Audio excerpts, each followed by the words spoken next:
The Wild Robot by Peter Brown.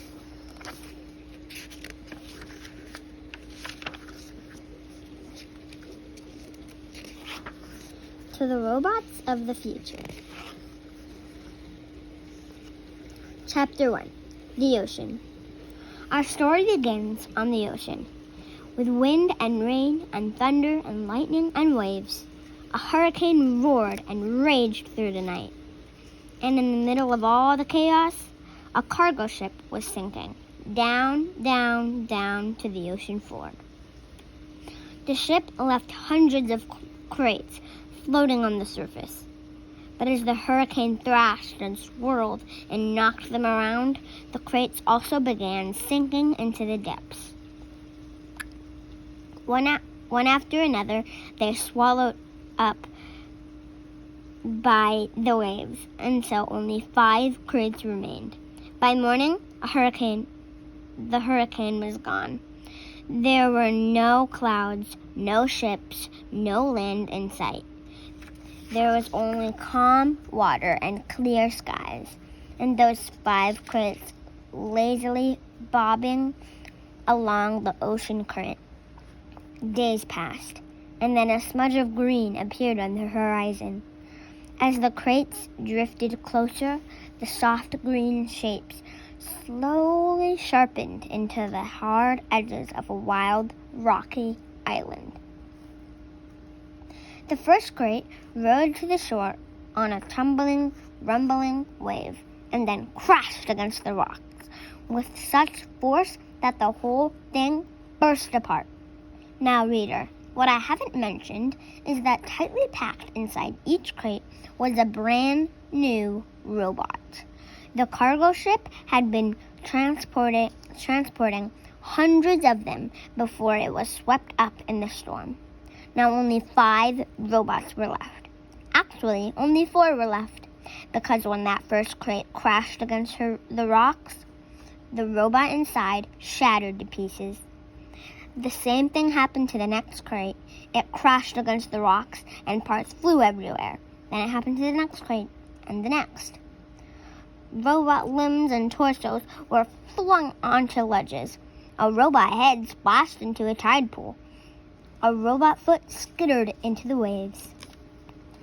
Then came the last crate. It followed the same path as the others, but instead of crashing against the rocks, it sloshed against the remains of the first 4 crates. Soon, more waves were heaving it up into the water. It soared through the air, spinning and glistening, until it slammed down onto a rock, a tall shelf rock. The crate was cracked and crumpled, but the robot inside was safe. Chapter 2. The Otters. The island's northern shore had become something of a robot gravesite. Scattered across the rocks were the broken bodies of 4 dead robots. They sparkled in the early morning light, and their sparkles caught the attention of some very curious creatures. When a gang of sea otters was romping through the shallows, when one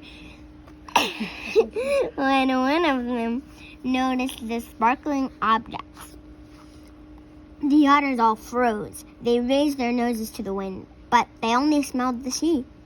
So they cautiously crept over the rocks to take a closer look.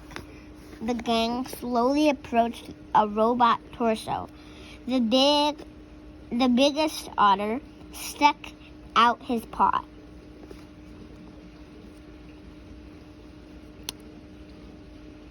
Swatted the heavy thing and quickly jumped back, but nothing happened. So they wriggled over to a robot hand. Another brave otter stuck out her paw and flipped the hand over. It made a lovely clinging sound on the rocks, and the otters squeaked with delight. They spread out and played with robot arms and legs and feet. More hands were flipped.